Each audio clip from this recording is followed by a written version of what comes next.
because these are extraordinary times. We are living in historic times. What has happened today, we all knew it would happen, but the way it has happened, the way in the morning they had tried to sell us fear, they had tried to sell us surrender, they had tried to tell us that Uhuru has gone there and he was locked in meetings with heads of state. Now, let me tell you, there are some people who are very thankless. There are some people hata ukijaribu kuwasaidia hawezi saidika. Uhuru has gone there to help Raila. He's the one obviously who needs the help. It's Raila who needs the help. Now, if you looked at Robert Alai's tweet, he's the one saying, oh, Uhuru is the one who came to undermine us. No, stop trying to isolate Uhuru from your own shenanigans. Stop trying to protect him. Stop trying to project him as if he's different from you guys. No, you guys are together. Muko pamoja huko. So, Robert Alai, stop trying to say that Uhuru is the one who came to Addis Ababa to undermine your bid. No, nyinyi wote, mko kwa kikapu moja, you are all rotten eggs. If we are getting rid of you, all of you are to go. Uhuru did not come there. We did not send him there. No, he was not there. He has never been for us. Stop trying to protect him. We know, Robert Alai, you've been on Uhuru's payroll for the longest. And now you're trying to make it look like he's the one who came there to undermine. No, this is the spirit. This is the spirit of the Gen Zs who are Ruto's murderers, criminal, police units. This is all the mothers who are crying, who are shedding tears, those who have buried their children, those who don't even know where their children are. It is the work of God. Stop trying to deflect, because Baba, he's 80, but he behaves like a juvenile delinquent. Because every time Baba cannot take responsibility, Raila Odinga cannot say, I failed, I made the wrong call, I joined the wrong coalition. No, it is always now, oh, it is Kikuyus. Oh, were Kikuyus in Ethiopia voting? Were they voting? No. You, as of yesterday, you guys were confident. As of the last 2-3 weeks, in fact, at some point, you were even touting the lie that Mohammed from Ali Youssouf from Djibouti was stepping down in your favor. So why are you turning it into a tribal affair? What? So Raila, what I want you to take home in your last years, in your sunset years, is that learn to take responsibility for your own failings, for your own shortcomings, for your own misgivings, Bwana Raila Odinga. You should not blame.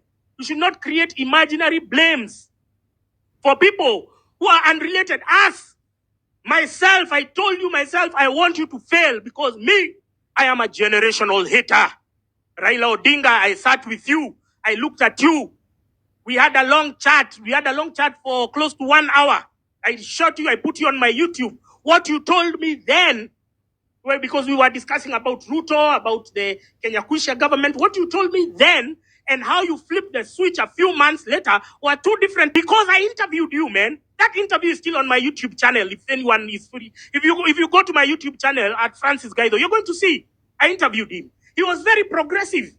And I went there at my own cost. Raila Odinga did not give me a penny. I drove there with my own fuel. I used my own equipment. I spent an entire day, which would have been more productive watching clothes dry. But I went there to shoot you because you were kind of making sense.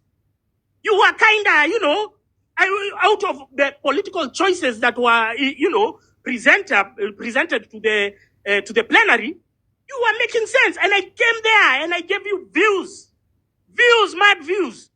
And I listened to you talking. And then afterwards, you started shifting goalposts. You started being on the fence. And I was like, no, forget now, Raila. If my own friends who are shifting goalposts like that, I can never tolerate that behavior. So if I cannot tolerate shifting goalposts amongst my friends, wewe ni nani? Whomst are you? Wewe ni nani? Because you're called Raila. Because I don't know, you faked your own, jail sentence. Because you are an infiltrator. You are in your botched 1982 coup, which you undermined yourself. The same way you undermined the Gen Z revolution is the same way you undermined the 1982 coup. You undermined it because you are predisposed. Your DNA is all about treachery. It's all about betrayal. It's all about, let me cut a deal, self-preservation. Raila Amolo Odinga, you are an asshole of epic proportion. So your failure is yours. Stop trying to bulk. Oh, it's Kikuyus. Who was there? It was not me who was voting. I was praying that you lose.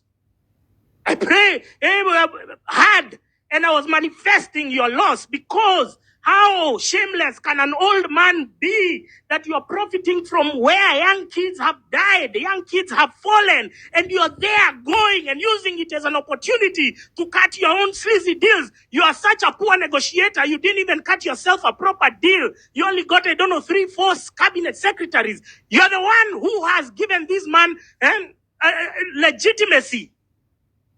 And now we, the people, want to recall that legitimacy. And I wrote an open letter to members of the Orange Democratic Movement. I wrote a letter to members of ODM. I told you, you have two options. Number one, you can expel Raila Odinga out of ODM. You can expel him. You don't have to remain attached to the umbilical cord that connects you to this man who is always ready to throw you under the bus to cut himself a deal. You understand? You can expel Raila Odinga from ODM, or you can leave ODM en masse and leave it to him. Umumuachie. People have left parties before. People have abandoned parties. When Akina Uhuru, they were with Kibaki in PNU, then they left PNU. They formed their own TNA. Then they abandoned TNA. Then they formed another one. So there's nothing that ties you to ODM. You have clearly seen the cannibalistic and selfish nature of its politicians. Raila is not any better or different from them. Yeah? All of them are cut from the same cloth. So members of ODM, members of Yanza, this is a time for your emancipation.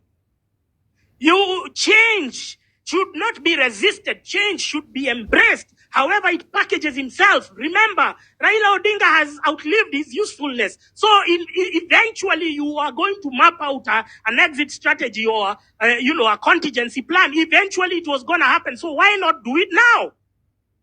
You don't have to make it about other tribes. You don't make it about your own future. That now we have this opportunity. We did not expect it. We did not, plan for it. But since it has presented itself, then why don't we rise to the occasion? Okay? So please, these are great days. These are beautiful moments that we are witnessing. They are trying to sell you fear. They are trying to sell you defeat. They are trying to spread their misery on you. Why should you be miserable over the misgivings, over the malfeasance of another unit? No, I told you, sherekea, piga sherehe. Enjoy. Men, women, and children, celebrate tomorrow. Go to church. Thank God. Jump with joy and celebration, for this is the day that the Lord has made, and we shall be joyful and glad in it. Hallelujah. Tusalimiane hewani. Salimiane hewani. This is the day that the Lord has made. Tomorrow, go to church and celebrate. If you are going to tithe, go and tithe. We want everywhere. I normally see people going to celebrate when Arsenal scores or when Man U scores. Now, tomorrow, I want you to go and celebrate that Baba has fallen. If you are a religious person, kesho ukue kanisa. Kirudishia Mungu asanti, because this is divine intervention. This, what has just happened, first of all, just by the mere fact that we are going to make these guys shut the fuck up for the rest of their lives. Can you imagine if these guys had won? Can you imagine? Would we be talking? Mbona wewe usiwe nini woga uambiwe ati usi celebrate? They are there ati wananiambia Gaitho, so what have you gained? I have gained. See me, the way I'm happy, I'm celebrating. The laughter is the best medicine. My laughter today has probably added me another year of life. So please, let nobody sell you surrender or defeat. Let nobody spread their misery on you. Misery ni yao. They are the ones who have lost. We have gained. You go and celebrate. You go and jump with joy and shoot content. Post on TikTok, post everywhere. You have to show people that you are happy. Because this man was going there. He was not going there to serve the country. And let me tell you, I told you in Kenya, age is not a measure of wisdom. Even fools grow old. There is nothing that had stopped Raila Odinga from being in that particular position had he not meddled with the revolution of the Gen Zs in June last year. He could have still been our flag bearer because the government, the entity is not Ruto. Anyone who Ruto convinced him that because of Ruto now he will still maintain his candidature. No, he was not Ruto's candidate. It is taxpayers' money which has been spent, and that thing would have stopped if we had continued with the Gen Zs. Gen Z protests, if we would have finished, if we had kicked out William Ruto, he would have still gone on to that seat if he was aspiring for it, and we would have rallied around him. And let me tell you, Kenyans, we are divine. Kenyans, we have the spirit of God. Kenyans, we have the spirit of our ancestors, because we woke up and anointed Mohammed Ali Youssouf. I did not know there was even another candidate from Madagascar. We could have anointed him, but the one we anointed is the one who has won. We are ordained. The Spirit lives in you. We could have extended the same courtesy, the same grace to Raila Odinga, but what did he do? He showed us a collective middle finger. He told us, you guys, I don't care about you. I'm all in it for myself. I want to go and cut a deal for me, for my Tombocrat CSs, for Joho, for Oparanya, for Mbadi.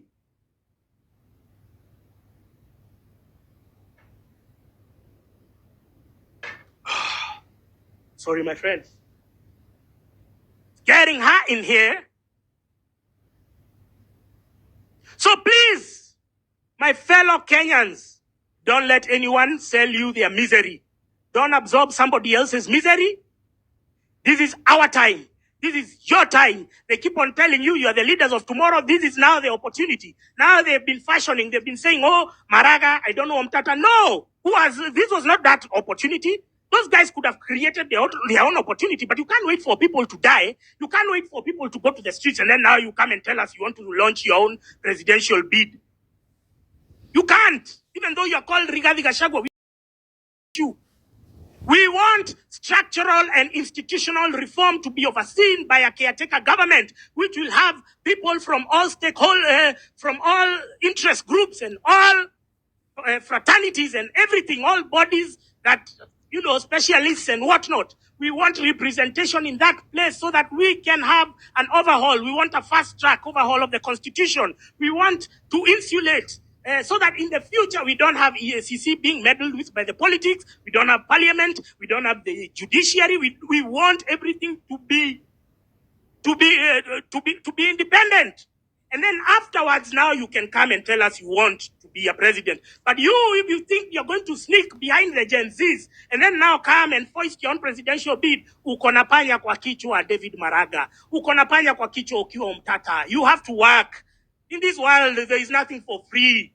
At you talk to hivyo, hakuna kitu umefanya uone ma Gen Zs, and then niwanze kusema ati wewe ati because you are, I don't know what. Hizo ni vitu ambianga watu huko wakikula jaba. Kienda hiyo base ya jaba now, tell them that bullshit they can hear. But as we don't want to base our future on individuals,